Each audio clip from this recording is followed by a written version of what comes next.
Now, as our presentation begins, let me give you some background about who NAS is. NAS is an independent underwriting manager of specialty products. We have been in existence for over 30 years on the leading edge of innovation. We focus on creating specialty products. The bottom of the slide gives you just a sample of some of the full spectrum products that we offer, including medical professional liability, non-standard physicians, social services, managed care, directors and officers, including employment practice liability, technology E&O, network security, MEDEFENSE Plus, the topic of our presentation, and eMD, which is a trademark name for our cyber product. Now, for those of you on our call that are familiar with NAS, we have made a footprint for ourselves as being a market that offers specialty insurance products, products that are not found elsewhere in the insurance marketplace. We began this with employment practice liability some 25 to 30 years ago. At that point, a lot of individuals thought there was not a need for employment practice liability insurance. NAS came to the forefront with that product, saying that it will be something that will be carried by most insurance carriers and highly sought after. And as you can tell today, it is one of the most common insurance products. We today are saying that the MEDEFENSE policy, our topic of discussion, is the new employment practice liability for the future. NAS is the originator of this product, and you will start to hear more and more individuals speak about the healthcare industry, the changes going on in MedMal, what healthcare providers are concerned about, and you're going to hear about billing E&O, fraud and abuse coverage. Now, that coverage is primarily what we're discussing here on MEDEFENSE Plus, which will become a highly sought after product in the future, similar to what employment practice liability is. I'd also like to introduce NIP a little bit here. The NIP Group is a specialized business insurance and risk management intermediary, ranked among the largest 100 in the United States.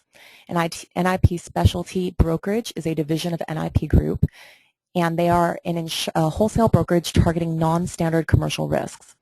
Headquartered in Woodbridge, New Jersey, the NIP Group has more than 100 employees recognized for innovation and experience. Now, in order to get a full picture of what's going on in our healthcare as a country, we have to step back and take a macro view. The United States spends more per person on healthcare than any other nation in the world. Now, if you take a look at this chart, it will show you the percentage of our GDP compared to other nations.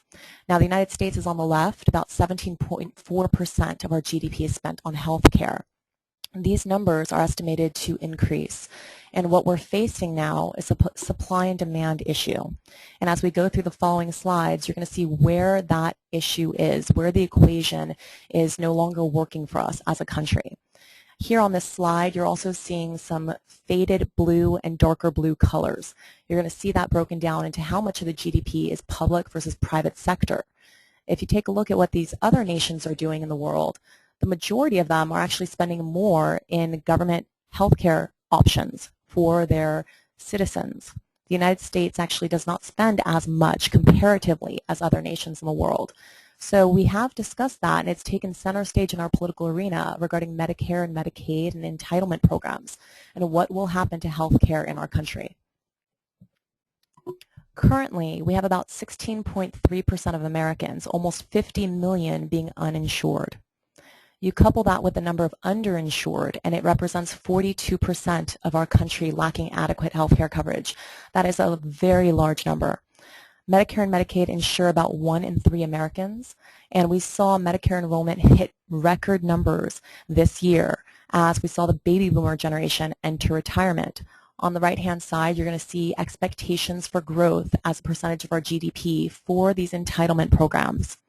Because these are expected to grow and because we're facing a supply issue, you're going to see the government conduct more and more audits, asking healthcare providers if they are properly billing these entitlement programs. And often, these audits are being conducted by individuals that do not have a history of experience in the field that they're questioning and the specialty that they're questioning. Because of the lack of experience these individuals have, the likelihood is they're making errors in their audits. As we go through the presentation, you're going to see the types of errors that could be alleged against healthcare providers and how easily it could cause a severe financial loss to a healthcare provider and the insurance in place through NAS that might be able to offset some of that financial loss. Every day for the next 19 years, 10,000 baby boomers will reach the age of 65. January 1st, 2011, baby boomers began to hit retirement, hitting 65. Between 2000 and 2050, the number of citizens in our country, 85 and older, will increase by 350%. There will be increased reliance on physician extenders and alternative plans of care as we shift from acute to chronic care. Now again, the healthcare industry in the United States is changing. We're seeing a shortage of physicians. And what's going on is we're relying more and more on physician extenders, ancillary providers, nurses.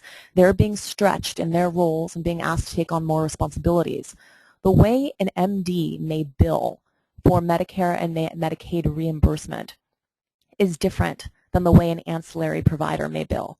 Now, they both have provider numbers, and they're both able to bill these entitlement programs for the services that are being rendered. But a nurse gets paid a reimbursement rate that's lower than an MD. In some of these audits, we're seeing our insureds get caught up in nurses actually performing the services and continuing to bill under an MD's provider number. That's just one example of how our shifting climate and the reliance on physician extenders may actually increase someone's liability in these audits. 76% of Medicare spending is on patients with 5 or more chronic diseases. The next slide shows you the increasing cost of this chronic care. Alzheimer's disease is estimated at $91 billion. It is anticipated to reach $189 billion by 2015. Stroke care is $65.6 billion in 2008. It's estimated to reach $2.2 trillion by 2050. Diabetes, currently $92 billion a year spent on diabetes. It's estimated to reach $192 billion by 2020. End-stage renal disease, $8.01 billion. It is expected to increase 150%. Lung disease, $389.2 billion, is anticipated to reach $833 billion in 2021. Heart disease, $183 billion in 2009. It's expected to reach $186 billion in 2023. Now, where are these numbers coming from? Why are those numbers jumping? Healthcare providers will tell you today that the United States continues to lead the world in research development and in the advancement of the type of healthcare that is offered to our residents and also individuals that might come to the United States for our healthcare coverage. Now, what's going on is the cost of chronic care is more expensive than acute here, as we can tell.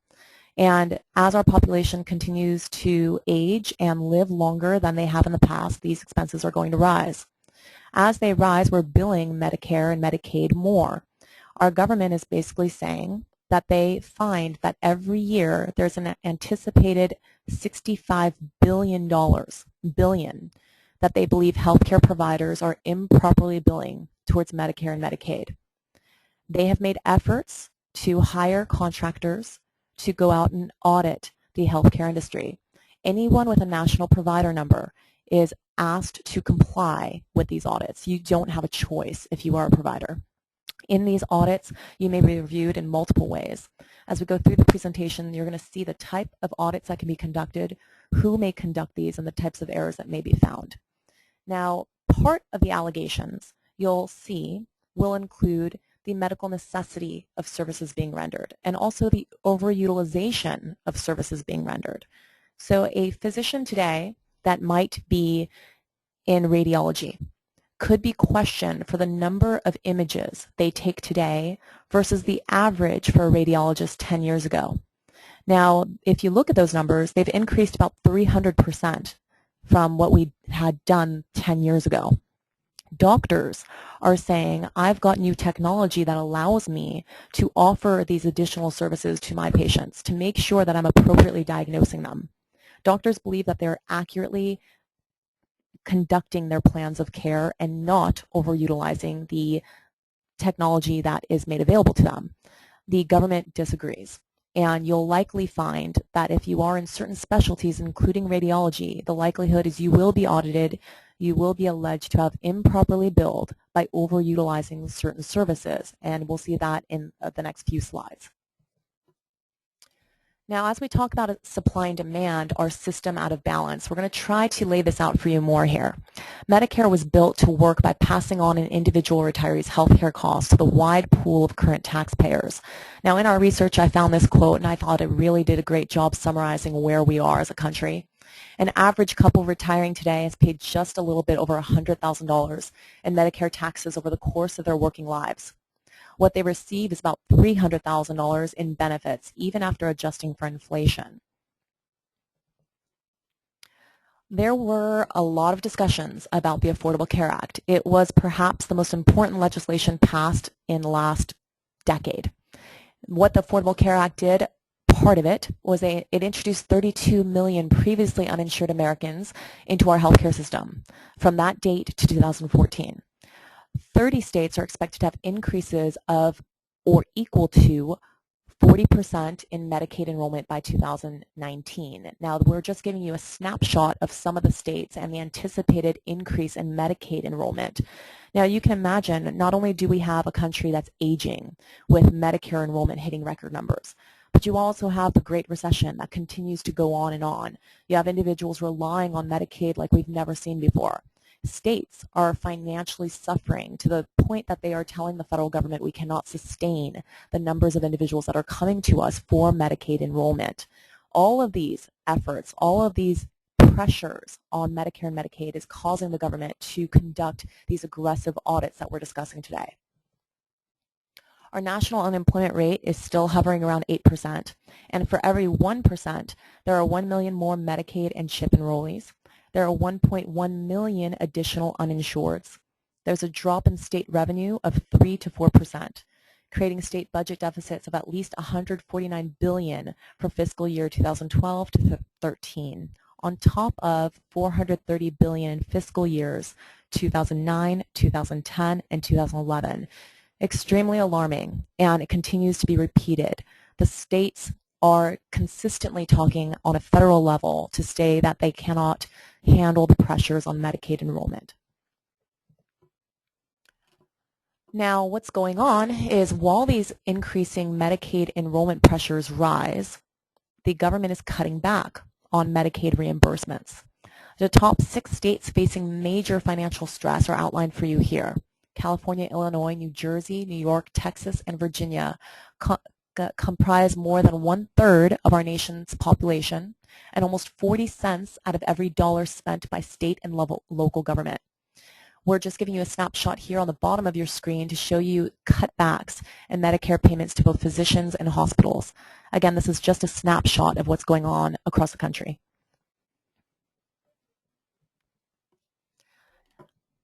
Due to all these pressures and the reality that we cannot keep up with Medicare and Medicaid payments as they are being used, there has been an expansion of government regulations into taking a look at healthcare providers and auditing them like we've never seen done before.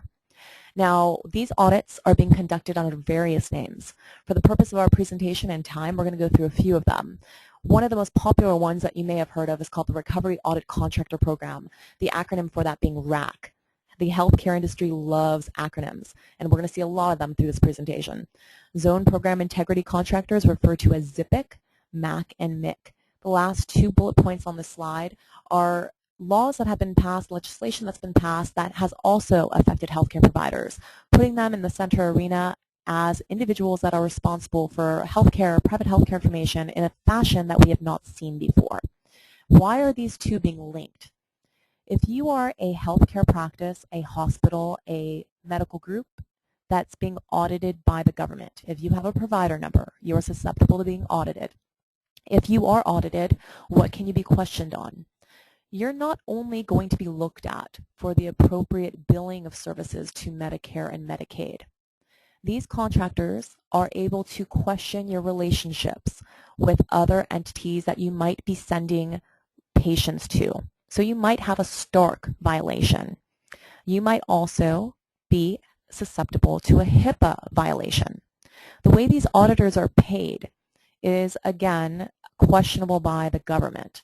The government is going out there under CMS's banner and saying that they're conducting these audits to help healthcare providers understand how to bill Medicare and Medicaid. The way that they're doing it, though, has caused various organizations to strongly question the motives and the ways that these audits are being conducted. The American Hospital Association is one of them.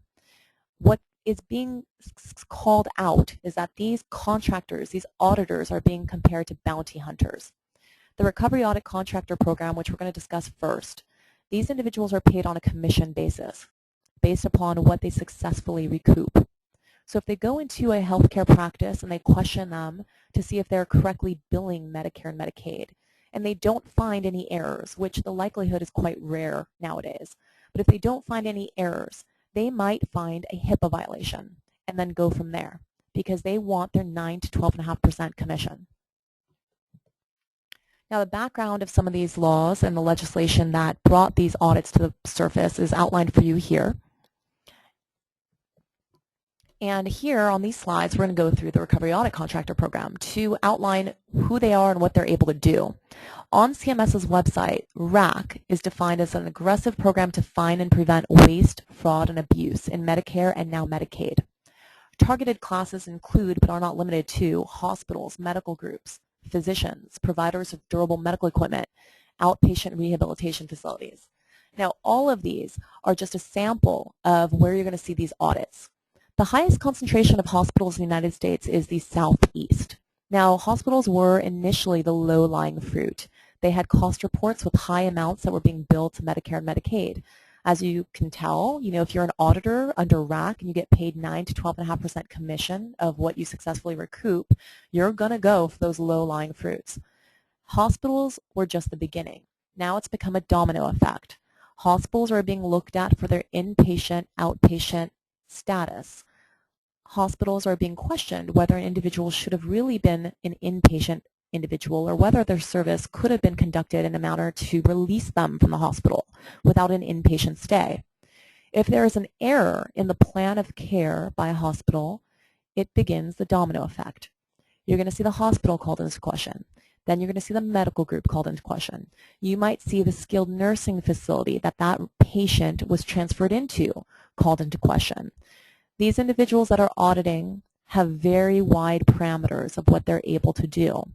Recently, we've also seen recovery auditors been given the green light by CMS to work with each other, meaning you might be audited by one agency. That agency may find fault and then alert another agency to come in after them and continue to question you as a healthcare provider.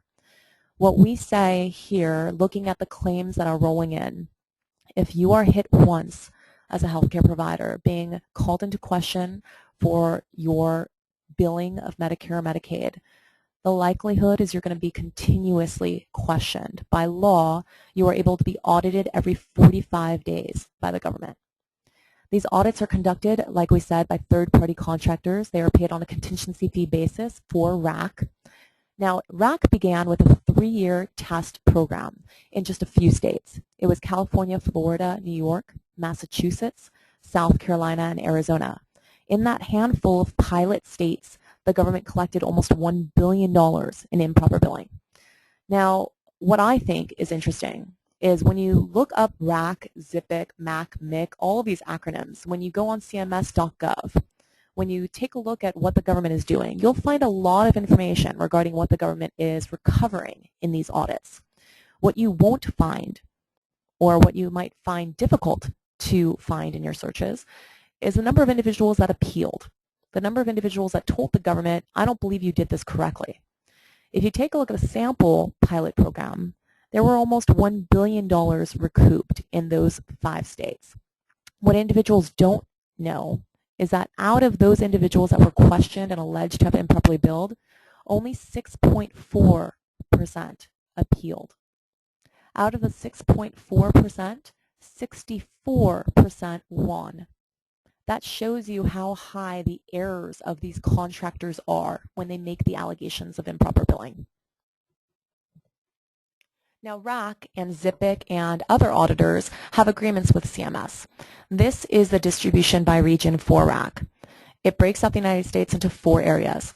And why this slide is important is the middle chart here where it says Medicare Recovery Contractor lists the auditors that were awarded these contracts by states. They also have a website That website, by law, must include the services that are going to be audited. So if you are a healthcare provider today, you should be looking at these websites to see if this is affecting you. As you go out and you talk to healthcare providers, they may tell you, you know, I've heard about these audits. I took part in them years ago under the Clinton administration under the Medicaid Integrity Contractor Program. Those audits were not successful. CMS came to the public and were a little embarrassed regarding their findings. Because of that, they have come out today and changed the way that they're able to audit. As we go through the presentation, you're going to see some of those changes and how the government is really taking a big brother approach, the most aggressive efforts we've ever seen in auditing healthcare providers. Now, another agency, another contractor that is getting a lot of attention is called ZPIC, Zone Program Integrity Contractors. Now, unlike RAC, they do not get paid on a contingency fee basis. Rather, they have lucrative contracts broken out by zone in the United States. Zone 5 is paid alone nearly $108 million. Again, unlike RAC, ZPICs are not required to have a physician review what these auditors are doing. This is where it becomes challenging for a healthcare provider. If you're a healthcare provider today, you are struggling. You are getting cutbacks in Medicare and Medicaid reimbursements. You are dealing with a system that is increasingly asking for your services in a world where you just don't have time to get to everyone. And what now they're having to deal with is to understand who's auditing them, what their rights are, and how to appeal these audits if there is an allegation of improper billing made against them. Now, under RAC, by law, there has to be an MD that oversees the audits that those contractors are conducting. With ZPIC, there does not need to be a physician overseeing that activity, which increases the likelihood of error here. If you are a healthcare practice, you are susceptible to these audits, and under ZPIC, it does not need to be an individual that has schooling in your specialty that will come through your door or data mine you electronically and question you. Meaning, you could have a RN, a Department of Justice member, an ex-cop question a physician on their specialty and whether they appropriately billed Medicare or Medicaid. The likelihood of error here, again, is high because of the individual's auditing. ZPICs also have access to CMS's National Claims History Database. What that is, it's a data mining effort ZPIC is taking on, where they've compiled 56 Medicaid programs into one national database. These audits, like we said before, have changed. What we're seeing today are electronic remote data mining audits, where you may not even know as a healthcare provider that you're being looked upon by Big Brother with a certain punching in of a certain CPT code, the way that you bill for a certain service. The government can access your historical billings, type in certain codes that have an outlier likelihood of having been higher utilized, and question you for your use of certain codes compared to other providers in the similar territory, and automatically allege that you have improperly billed. Now, we have talked about two types of reviews here. They are called the automated review and the complex review.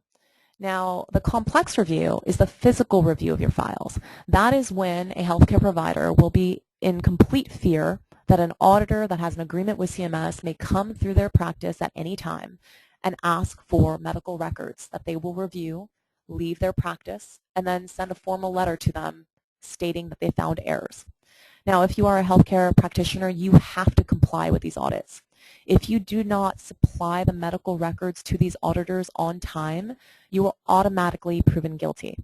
You are automatically proven to have improperly billed for the amounts in question. The automated review is what we're referring to as the data mining processes. Now, as a frequency situation, we're seeing a frequency situation on data mining. It's a lot easier when it comes to the use of time for these auditors to data mine. What is also happening is the government is hiring sophisticated IT companies to come through the door and create algorithms to catch providers in predictable overutilization patterns, something we've never seen before. Northrop Grumman was hired. A defense contractor was hired by the government to go out there and create these predictive algorithms. It's very difficult to be a healthcare provider today and to avoid an allegation of improper billing. What are the types of errors that are found? We're trying to summarize that for you here. And as you can tell, 40% is from medical necessity. That is quite subjective. When we have a claim on an insured that has purchased our MEDEFENSE policy, part of the defense of the claim is to go through what the government is alleging against a provider and to basically go toe-to-toe with the individuals that are making these allegations, these contractors, and proving the medical necessity of the services being rendered. This is an area that gets called out into question in almost all audits, and it is highly subjective and likely to be overturned. 35% is on the incorrect coding of certain services. Now, if you think about our healthcare industry, our healthcare sector, what are we doing today? What's going on? There's been a lot of talk about a transition from ICD-9 to ICD-10. Now, those are versions of codes that our country uses to bill healthcare services. The United States is the last developed nation in the world to be using ICD-9. Under ICD-9, there are about 15,000 codes a healthcare provider may choose from to bill Medicare and Medicaid. The problem is we're getting pressured to convert to ICD-10. With that conversion comes a system, a billing system of more than 155,000 codes. Our healthcare system is in flux. They're in panic regarding how to get our hospital systems, our medical systems, our practice groups to convert from ICD-9 to ICD-10. There's been a lot of talk about when that conversion is going to happen. But you can imagine the codes that are going to be incorrectly used as we convert from 15,000 codes to more than 155,000 codes without a one-to-one conversion. Now, on the left, we're going to see a menu here that itemizes the types of errors that you're going to see. Duplicate services, the non-covered services, the wrong number of units being billed, information in a medical record not supporting the claim. There has also been a talk in our healthcare sector about the conversion to electronic medical records. Our government has tried to incentivize healthcare providers to convert to electronic health records with 20 billion or million, forgive me for that number being off, in conversion efforts. Now, what that's doing is they're trying to incentivize healthcare providers by a certain date to convert paper files to electronic medical records. Now, with that conversion, you are likely to see a few things. Now, the government is saying these electronic medical records may help providers be more efficient and to properly document healthcare medical records, which could help. You've got an iPad that might prompt a physician to have a signature on the medical record. That'll help with the allegations of improper billing. But at the same time, it increases a healthcare provider's exposure for a cyber breach. Through the presentation, you're going to see how these two products, we talked about MEDEFENSE being the coverage for allegations of improper billing, and eMD being our trademark name for cyber liability, how they're both coming into the forefront of discussions and may both be highly sought after by a healthcare provider today due to the changes in our industry. The slide before you is the Medicare appeals process for RAC. Now, as you can see, it's not an easy one. An allegation of improper billing can take up to 24 months and hundreds of thousands of dollars to close. The reason for that is because you're dealing with the government. Often you are hiring an attorney. The rate of those attorneys are quite high. What NAS has done is we've compiled a panel list of attorneys that have worked with us for a few decades that are vetted in how to go through this appeals process.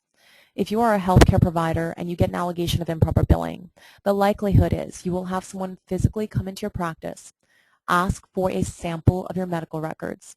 They are legally allowed to find errors in that small sample and extrapolate them across years of your billings. That extrapolation is where you're going to see a large threat of a financial loss to a healthcare provider and also a high likelihood of error. The contractors, like we said before, do not have to be specialists in their field that they're questioning. If they find errors and extrapolate it, the likelihood is they're going to have errors in that extrapolation or in the original allegations made against the provider. The frustrating thing for a provider is there is so much fear involved with these audits. You have somebody coming into your practice asking for records, then leaving. Then you are waiting to hear back from the government. A little bit later, you'll get a formal letter from CMS saying that you had been audited on that date through this sample of records. They found these errors. They've extrapolated it over this period of time and found you to have improperly billed X amount of dollars. X amount of dollars is usually quite high. At that point, you have to make the decision whether you're going to appeal or whether you're going to defend the allegations of improper billing. If you defend, you have to go through this appeals process. The first two levels of appeal are really just information gathering. It's in the third step before the administrative law judge that you are legally allowed to ask for the files the government has against you. Open them up and see what is being alleged. Now, what the defense should be doing for you, what your legal counsel should be doing for you, is taking a look at the allegations being made against a healthcare provider and calling into question the auditors that are questioning a provider to see what are the allegations. Is it from medical necessity? If it is from medical necessity, how do you prove that those services were medically necessary? Part of what NAS's policy does is it not only gives our insureds access to this vetted NAS defense panel, what it also does, it allows for pre-approved shadow audits. Pre-approved shadow audits are more expensive than the cost of an attorney. What these are is it's a hiring of an MD, a third party, that takes the stand for you. They go in front of the administrative law judge and they basically do an audit of the same records in question by the government. And they go toe-to-toe, telling the government why the services you performed as an MD are deemed medically necessary. Now, if you're a healthcare provider today, you can imagine the pressures on you and also your time constraints. You have med-mal insurance in place and you've gone to school to know how to avoid an allegation of med-mal. But you didn't go to school to know how to take on the government and allegations of improper billing. This is where the value of this policy comes in. Now, we talked about alphabet task forces and the acronyms associated with them. This slide just gives you a sample of what you're going to see. Program Safeguard Contractors, HEAT, Healthcare Fraud Prevention Enforcement Action Team, MIX, MAX, and ZPIC. Now, these names will constantly be revolving and evolving. Now, if you are seeking insurance for a healthcare provider, you have to make sure that you get the broadest policy available. You do not want to rely on an endorsement to a policy that only covers you for defense coverage for RAC. The reason for that is because these recovery auditors are now able by law to work with each other and to refer individuals to each other. So if a medical practice is coming under review by RAC, they can likely be reviewed by ZPIC. And you want to make sure that those allegations of improper billing made against a healthcare entity or a medical group or a physician are covered regardless of under what acronym those allegations are coming under. So what is the latest information regarding the regulatory environment? We saw in 2011 an unprecedented $4.1 billion recovered in fraud and abuse. We're seeing an expansion of RAC into Medicaid with expected recoupment of $2.1 billion over the next 5 years. We're seeing a return on investment increasing to 41%. Now that's quite large. For every dollar that the government is spending in these auditors, they are recouping $7.20. Now again, we talked about how in the sample pilot program, there were only 6.4% of individuals that appealed, and about 64% of them won the appeal. The American Hospital Association has also kept track of these audits. On their website, they have something called the RAC Track. And what the RAC Track is doing is they're asking their hospital members to stay in touch with the American Hospital Association and let them know how many of you have been audited and what has the success of your appeals been. 70% of the hospitals that appealed the allegations of improper billing made against them won. That is in line with what we're seeing with our insureds as well. Fiscal year 2013 budget proposals request an additional $610 million towards fraud and abuse prevention programs. Last bullet point here, we talked about the ICD conversion, the International Classification of Diseases version ICD-9 to ICD-10 with more than 155,000 codes. What does the MEDEFENSE Plus policy do? It provides for the defense and fines and penalties for allegations of billing errors, HIPAA privacy violations, EMTALA, and STARK. HIPAA in the past has really been a little bit of sleep insurance. We never saw a lot of HIPAA violations come down the pipeline. We heard about them, healthcare providers were aware of them, we never saw the activity. That's starting to change. Who can bring all of these allegations against a healthcare provider? It can be a governmental agency, a contractor working on behalf of government, a whistleblower plaintiff, which is that key Tom plaintiff, and commercial payers. We've discussed RAC and ZPIC and other auditors that work for CMS. Commercial payers such as HealthNet, Blue Cross, and Blue Shields. These commercial payers are also conducting their own audits. So if you are a healthcare provider today, you're getting hit from all sides. Our MEDEFENSE Plus policy also protects you in case there is a EMTALA violation, a Stark violation made against the entity as well. We have a very broad definition of an insured. You want to avoid scheduling insureds onto these policies. The reason for that is because we've seen a lot of merger and acquisitions in healthcare. We will continue to see them. Our definition of an insured is very broad to include the medical group, the employees, the independent contractors, and there is no need to schedule those individuals. We allow for voluntary self-disclosure. Now, we're seeing audits come down the pipeline in very creative ways. Not only are we seeing Northrop Grumman being hired with predictive algorithms on data mining efforts and individuals coming in and physically reviewing files, the government is getting the best use of healthcare providers. They're sending out letters to healthcare practices and saying, you have been selected to participate in our audit. In order to comply with CMS's regulations, you must conduct a self-audit and disclose those findings to us. Now, you can imagine the fear going through a healthcare practice provider today to say, what do I do? Do I perform this voluntary audit and then self-disclose to the government? And then all of a sudden you open up Pandora's box, where every 45 days you are susceptible to more and more allegations of improper billing made against you. There is payment for pre-approved shadow audits. We talked about that being the MD that may come before the administrative law judge and testify on your behalf as an insured for why your services are deemed medically necessary. We offer full prior acts. This is something that's rare in MedMal and something that you need when you're talking about these audits. These audits will look back through various periods of time. You definitely want to make sure that the policies you have in place for your insureds offer the most expansive coverage for retroactive events. And our MEDEFENSE policy offers full prior acts regardless of how far back the government goes. There's been a lot of talk about these audits and how far back these allegations may stem. Now, some people will bring up 2007 to say that the majority of these allegations will not stem back further than what you've billed for since 2007 as a healthcare provider. The problem is these audits and these allegations of improper billing are coming from various sources. Some of the most expensive claims that we've seen have been from the Office of Inspector General. The federal government is getting involved in these allegations of improper billing at a high level today, something we've never seen before. When the OIG gets involved, when there's a whistleblower complaint, there's no limitation in how far back those acts can be reviewed. We had one physician get questioned for 11 years of medical records and had a dollar amount of improper billing raised against them for $4 million.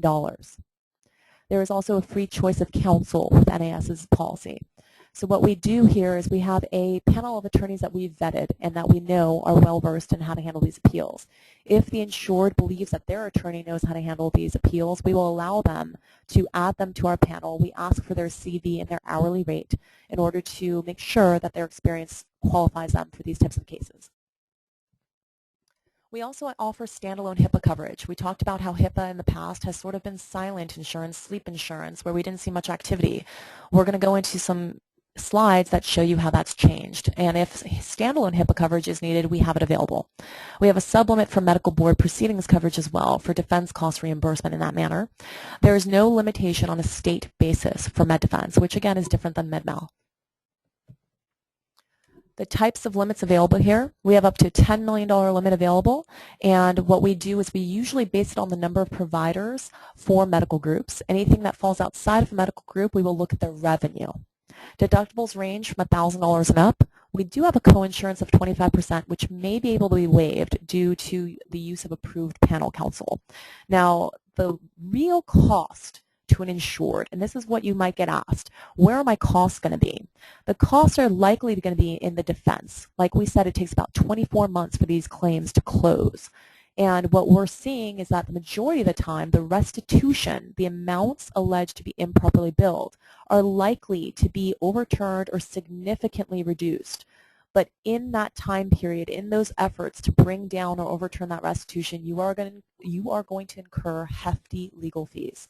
That's where the majority of the costs are going to come in, which is why we have that co-insurance on there. We want to make sure that the insureds have an individual placed onto their defense that's well vetted and basically effective in the use of their time and in turning over these allegations. I wanted to include in here a few real claims examples for you, so you can take a look at how quickly the defense costs can escalate and also the type of allegations that may be brought up against a healthcare group. We talked about whistleblower complaints being the most expensive. This is a real claim that NAS has had. This is a 14-doc group that basically had a sealed complaint from a whistleblower finally released to them. Now, when they finally got that released, they found that they were being alleged to have improperly billed Medicare, Medicaid, TRICARE, and the Federal Employee Health Benefit Program. The allegations made against the group spanned across 24 months, and it accused them of false or fraudulent records, false or fraudulent claims for reimbursement to the United States. Now, a lot of times, individuals get basically caught up in the words fraud and abuse. Some individuals say, well, how do you cover something that's purely criminal? The likelihood here is that the allegations are going to sound scary, but the likelihood is it's not going to be the Office of Inspector General's criminal unit pursuing the medical group or the healthcare practitioner. It'll likely be their civil division. And in their civil division, you will likely find that it will continue to rack up legal fees and finally get settled without criminal allegations being alleged. Here in this 14-doc group, they were alleged to have upcoded on 8 counts, including physician referral, medical necessity for services, documentation of records, and billing for the same service under 2 codes when 1 code was only required. This civil investigation demand developed involving the FBI, the OIG, and a federal contractor with 120 patients in question. The damages were estimated to include triple amounts to the United States proven damages, civil penalties as required under the False Claims Act, and the whistleblower award, which was 15 to 25% of the settlement of these cases. Now, this case is still open with NAS. NAS's attorneys have successfully talked down the amounts of restitution from $4 million to under $1 million. Can you imagine the savings for this 14-doc group? The legal expenses incurred to date totaled so far $67,000. The anticipated expenses is $200,000. As we go on, we're going to see more examples such as this showing the severity of these claims. Now, some individuals may say that they might have some type of billing E&O coverage or HIPAA coverage somewhere else on another policy that they carry. The likelihood is that dollar amount is limited. It might also only cover defense. It might also have a retroactive date on it or not cover the entire group. Now, these are all questions you should ask if you're talking to a healthcare professional to make sure that they're getting the broadest coverage available. Here we had one physician reviewed and they received a subpoena from the Office of Inspector General. They commanded them to appear before the United States Department of Health and Human Services. 23 categories of documentation were requested from this one physician. It spanned 11 years. We talked about this a little bit earlier.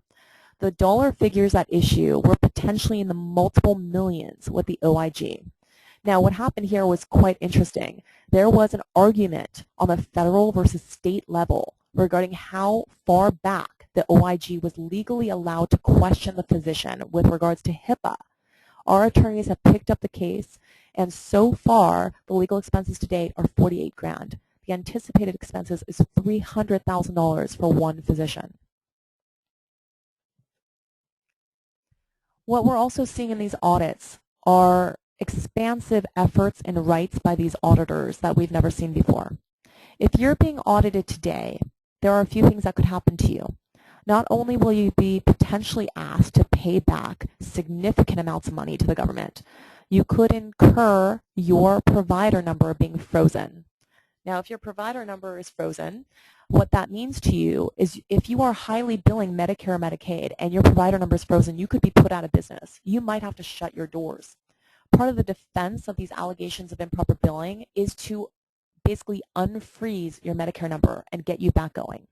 This is an example of a physician that had the recovery audit contractors basically refer one auditing agency to another. We talked about how they're able to do that, how you might be reviewed by RAC today and they can turn that over to ZPIC, and how somebody else can question you. Now, this does a very good job of showing how this one physician was questioned by the Department of Healthcare Services for 10 charts. 6 months later, the California Medical Board investigator performed another on-site visit at the referral of the Department of Healthcare Services. Now, 8 months after that audit, the individual in question, the physician, found out that their national provider number was frozen.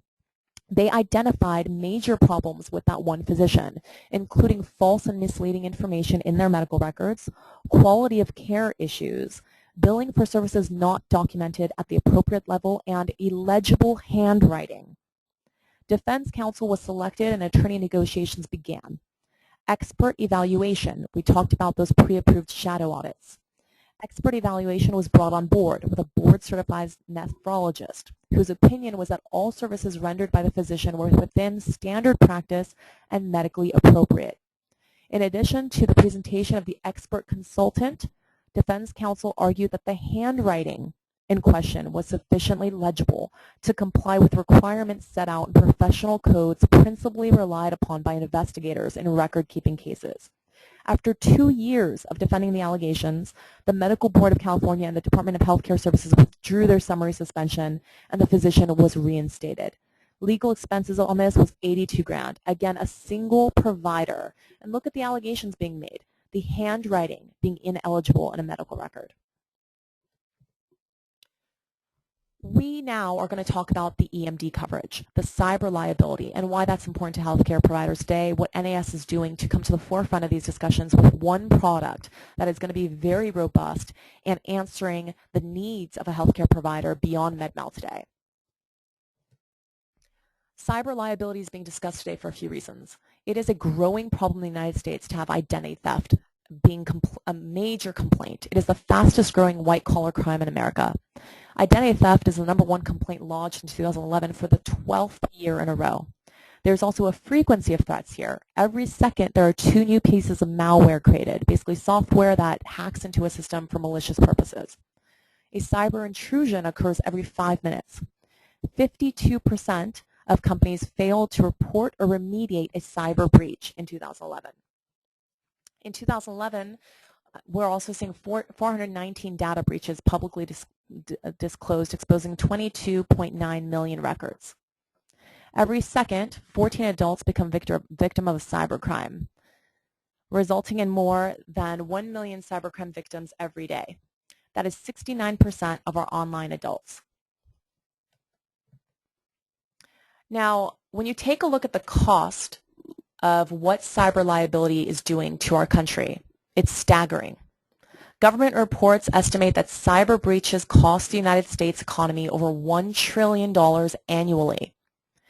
In 2011, our country spent $711 in billions, so $711 billion in defense.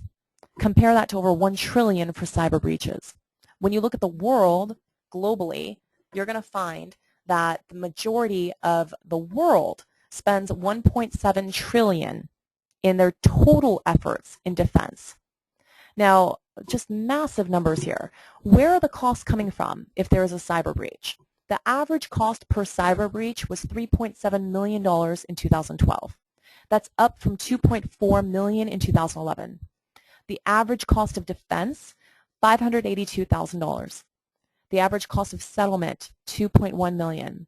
The crisis service costs. This is where most individuals are going to see the cost of these breaches escalate.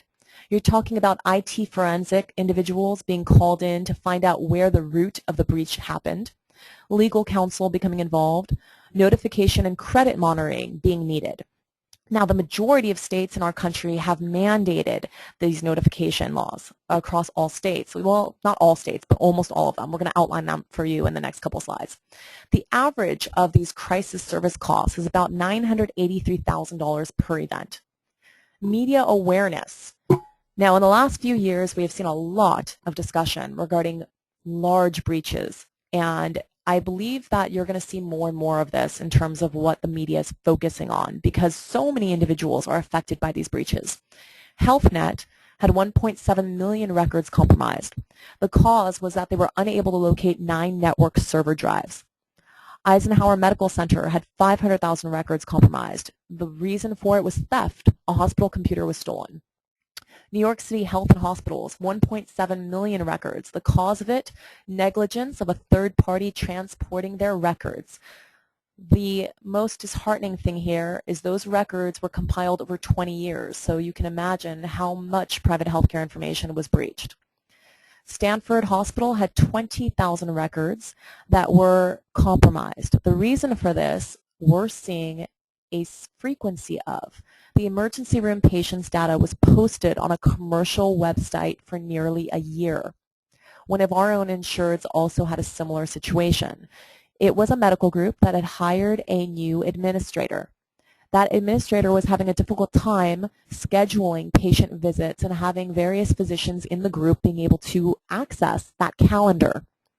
That administrator didn't know that her solution to the problem caused a very significant privacy breach. The administrator accidentally set the medical group's practice calendar to being a publicly viewable Google Calendar. The way the group found out was a patient Googled their own name, found their medical records online, made a complaint to the Office of Civil Rights. That small medical group was fined $100,000. Now, as a healthcare provider, why are they being targeted? What information do healthcare providers hold that are so valuable? Medical records, both electronic and paper. Billing information, credit cards, addresses, bank information. Insurance information, social security numbers, employee information. Now, you can imagine, as our system converts to electronic medical records with a looming due date for this conversion, it's going to become a lot easier for an individual to steal thousands of records on a thumb drive than they would be able to steal in person. In person, you're limited to what you can carry away. And also, if someone's carrying away thousands of medical records, that's going to look a little suspicious, that person leaving that office. But you'll never be able to see the thumb drive in their pocket. What we've seen from NAS in our claims examples have been quite creative. We saw a practice purchase our MEDEFENSE and eMD policy, and within a month of the inception of their policy, they found that one of their employees was arrested. The FBI came into their practice without the group knowing anything of the nature, coming in, arresting an employee because they were texting private healthcare information from the system of the medical group to a third party. The government had been tracing that rogue employee for quite some time. The practice had no knowledge of this. NAS covered the claim. What you're seeing before you is a screenshot of what is one of hundreds of criminal chat rooms. This is how private health care information gets bought and sold on the black market. Now, some of this information is difficult to tell, but part of what's going on here are a couple different interesting things. Cybercriminals are selling the CVV2 numbers for credit cards. Now, we thought that CVV2 numbers would put a stop to cybercrime because that information should not be stored by anyone that's using credit cards or having credit card transactions. The problem is we can clearly tell that these cybercriminals have found a way around that. So here in this criminal chat room, they're selling CVV2 numbers. There's also discussions of drop boxes. What are drop boxes? There has been a massive bust in our real estate market as a country. There are many vacant properties. What cyber criminals are doing is they're actually selling these drop box addresses where you can use these fake fraudulent identities or information on these credit cards and have that credit card be used to purchase products that are then shipped to these drop boxes vacant properties. Our cyber criminals are becoming very creative. Now, if a breach does occur, how do you control it? That is the largest problem. This is why healthcare providers are basically being put in a situation today that far exceeds FedMal. On the improper billing allegations, the likelihood is you're going to be questioned for medical necessity. At that point, you have to go toe-to-toe and prove why something subjectively may be deemed medically necessary. Here, from an eMD, a cyber liability portion, how do you control all of the areas where you could have a breach? 49% is due to a lost or stolen computing device. 81% of healthcare organizations have mobile devices, whether that's an iPad, an iPhone, BlackBerry, Android, whatever you want to call it. More and more individuals are going into work with these devices. They're taking these medical records onto subways with them in their car, and they're facing a likelihood that there could be a stolen or lost computing device. 46% are third business associates errors or loss. We talked about the transporting of records where that vendor lost the records. 41% are unintentional employee actions. 33% technical systems glitch, 30% criminal attack, 14% malicious insider, 9% intentional non-malicious employee actions.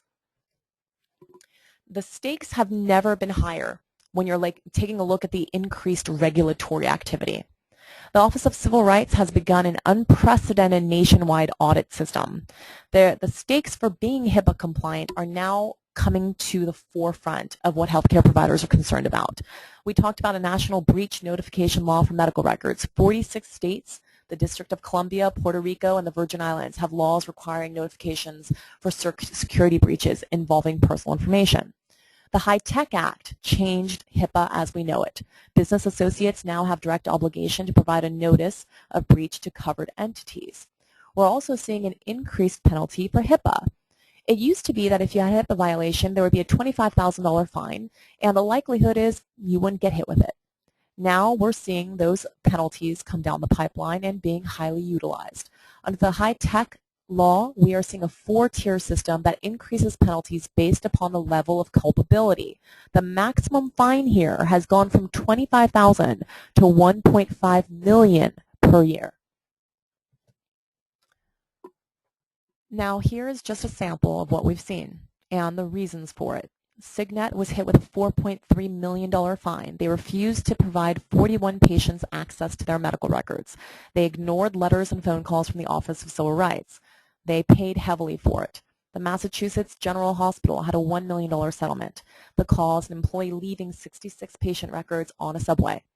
University of California, Los Angeles Healthcare System, $865,000 fine. The cause, employees viewing celebrity patient medical records without permission. Again, how do you control human behavior? This is what's so challenging for healthcare providers.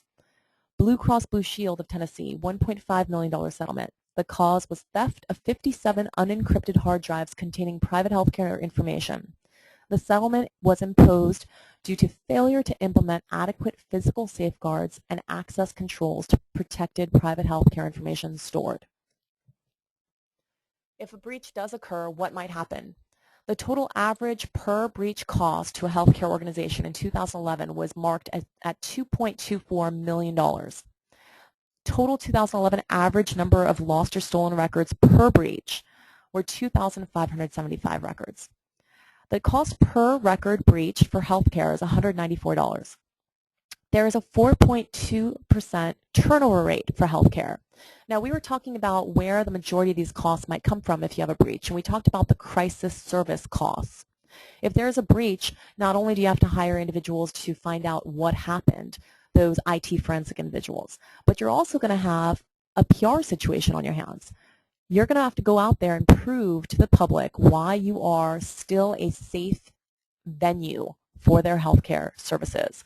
And the loss of reputation for patient visits is a significant cost for healthcare providers.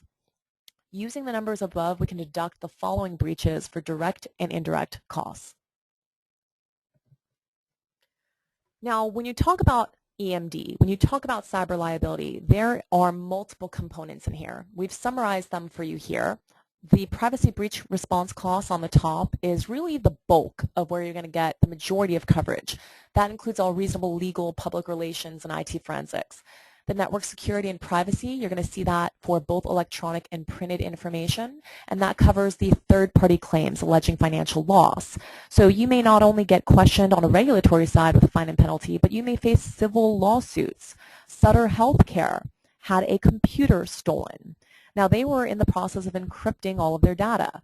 They didn't get to that one desktop computer that had unencrypted data on it. There are 11 class action lawsuits against Sutter right now because of one computer that was stolen. Now, the cost of those records are about $1,000 for Sutter Healthcare from those civil lawsuits. They had 4.2 million records compromised. 4.2 million multiplied by $1,000 per record. You can imagine the loss there. There are also cyber extortion, multimedia insurance, as well as network asset protection with the potential for loss of business income from the breach itself. This last slide here gives you a cause of loss comparison. When you're talking to insureds about their exposures, they might have other policies in place that have some type of coverage out there for HIPAA or maybe some other similar coverages for other portions of this policy that you might see because it's so robust. But what you can find on the right-hand side is that there is a lot of coverage covered under MEDEFENSE and eMD that's not covered under any other policy. This is where the value of this type of niche specialty product comes into play. Now, I want to thank you for joining us. I really appreciate your time given the rescheduling of this webinar. The copy of this presentation is available to you. Please contact Anne-Marie Dolnack, as well as a recording was made of this webinar. I do, again, thank you for your time and wish you a great week. Take care.